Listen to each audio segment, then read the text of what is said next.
കാഞ്ചീപുരത്ത് നിന്നും 49 കിലോമീറ്റർ അകലെയുള്ള റാണിപ്പെട്ടിലേക്കാണ് ഇനി എൻ്റെ അടുത്ത യാത്ര. ഇത് നാഷണൽ ഹൈവേ 48 ആണ്. ഇതുവഴി മാംഗ്ലൂർ എന്നീ സ്ഥലങ്ങളിലേക്ക് പോകാൻ കഴിയും.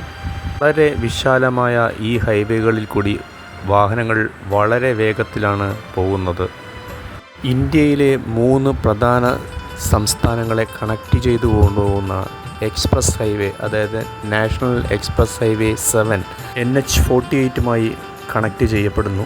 എക്സ്പ്രസ് ഹൈവേകളിലെ പരമാവധി വേഗത 120 km/h ആണ്. തമിഴ്നാട്ടിലെ മറ്റ് ഹൈവേകളിൽ കാണുന്നത് പോലെ നായ്ക്കളുടെ ശല്യം ഈ ഹൈവേയിൽ കാണാറില്ല.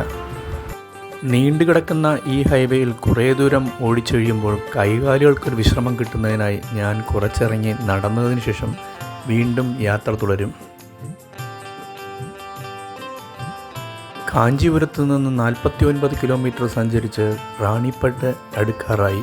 ഇവിടെ നിന്ന് ഇനി 1 കിലോമീറ്റർ മാത്രമേ റാണിപ്പെട്ടിലേക്ക് ദൂരമുള്ളൂ. ഇവിടെ നിന്ന് വെല്ലൂരിലേക്ക് 25 കിലോമീറ്ററും കൃഷ്ണഗിരിയിലേക്ക് 143 കിലോമീറ്ററുമാണ് ദൂരം. ഇത് റാണിപ്പെട്ട് സിറ്റി. 2019 വെല്ലൂർ ജില്ലയിൽ നിന്നും രൂപം കൊണ്ടതാണ് റാണിപ്പെട്ട്.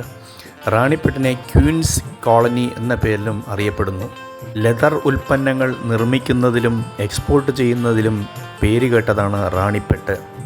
രജപുത്ര രാജാവായ രാജാ ദേശിംഗ് യുദ്ധത്തിൽ മരണമടയുകയും അദ്ദേഹത്തിൻ്റെ ചിതയിൽ ഭാര്യ റാണിഭായി സതി അനുഷ്ഠിച്ചതിൻ്റെ ആദരസൂചകമായി അന്നത്തെ നവാബായിരുന്ന സദത് ഉൽ ലാ ഖാൻ ഈ സ്ഥലത്തിന് റാണിപ്പെട്ട് എന്ന പേര് നൽകി. ഇനി നമ്മൾ കാണാൻ പോകുന്നത് ആർക്കോട്ട് ഫോർട്ട്. റാണിപ്പെട്ടിലുള്ള ഒരു ഫോർട്ടാണിത്. ഈ ഫോർട്ടിനെ ഡൽഹി ഗേറ്റ് എന്ന പേരിലും അറിയപ്പെടുന്നു. 17-ാം നൂറ്റാണ്ടിൽ ഔറംഗസീബിൻ്റെ കാലത്ത് മുഗൾ ഗവർണറായിരുന്ന ദൗദ് ഖാൻ പന്നി ആണ് ഈ കോട്ട നിർമ്മിച്ചത്.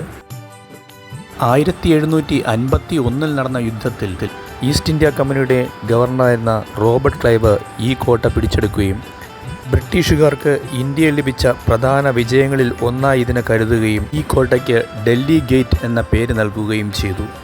കോട്ട പിടിച്ചെടുത്തതിനു ശേഷം റോബർട്ട് ക്ലൈവ് തനിക്ക് താമസിക്കുന്നതിന് വേണ്ടി നിർമ്മിച്ചതാണ് മുകളിൽ കാണുന്ന ഈ മുറികൾ. ഈ കോട്ടയ്ക്ക് ഉള്ളിൽ നിന്നും ഡൽഹി വരെ എത്തുന്ന ഒരു ഗുഹയുണ്ടെന്നും പറയപ്പെടുന്നു.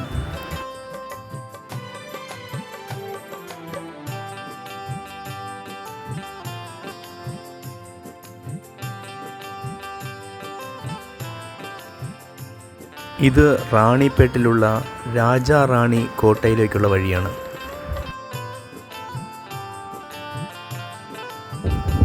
റാണിപ്പെട്ടിലെ കോട്ടയാണ് രാജാ റാണി കോട്ട എന്നാണ് അറിയപ്പെടുന്നത്.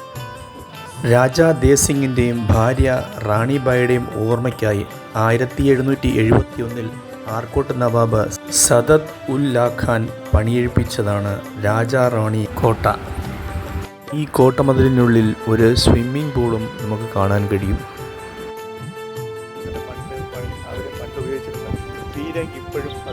രാജാക്കന്മാരുടെ കാലത്ത് ഉപയോഗിച്ചിരുന്ന ഒരു പീരങ്കിയും ഇപ്പോഴും അവിടെ അവശേഷിക്കുന്നുണ്ട്. ഇത് റാണിപ്പെട്ടിൽ പുതിയതായിട്ട് നിർമ്മിക്കുന്ന രാജാ റാണി മോണിമെൻ്റാണ്. ഞാൻ അവിടെ പോകുന്ന സമയത്ത് അതിൻ്റെ വർക്ക് നടന്നുകൊണ്ടിരിക്കുന്നതേ ഉള്ളൂ. റാണിപ്പെട്ടിലെ കാഴ്ചകൾ ഏകദേശം കണ്ടു കഴിഞ്ഞപ്പോഴേക്കും സമയം ഉച്ച കഴിഞ്ഞിരുന്നു. ഇനി എനിക്ക് പോകേണ്ടത് അടുത്ത ജില്ലയായ വെല്ലൂരിലേക്കാണ്. ഇവിടെ നിന്ന് 26 കിലോമീറ്റർ ഉണ്ട് വെല്ലൂരിലേക്ക്.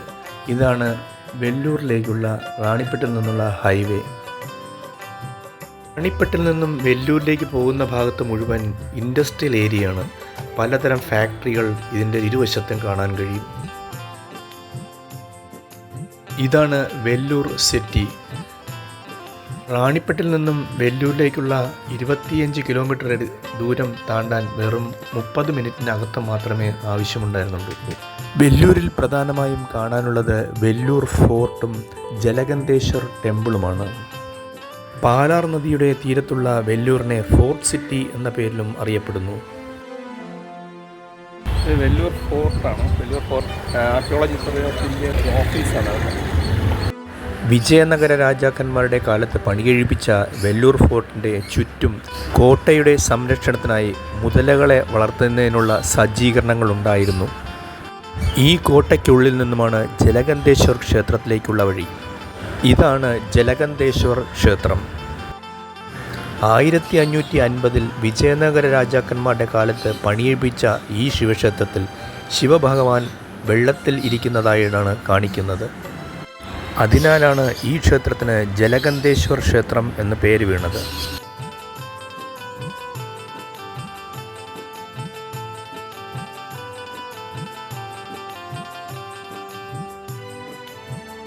രാജ്യത്ത് ലെതർ ഉൽപ്പാദിപ്പിക്കുന്നതിൽ നല്ലൊരു പങ്ക് വെല്ലൂരിനാണുള്ളത്. അതിനാൽ വെല്ലൂരിനെ ലെതർ ഹബ് ഓഫ് ഇന്ത്യ എന്ന് അറിയപ്പെടുന്നു. പ്രസിദ്ധമായ ക്രിസ്ത്യൻ മെഡിക്കൽ കോളേജ് സ്ഥിതി ചെയ്യുന്നത് വെല്ലൂരിലാണ്. റാണിപ്പെട്ടിൻ്റെയും വെല്ലൂരിൻ്റെയും വിശേഷങ്ങൾ ഇവിടെ സമാപിക്കുന്നു. പുതിയൊരു ജില്ലയുടെ വിശേഷവുമായി വീണ്ടും കാണാം. താങ്ക്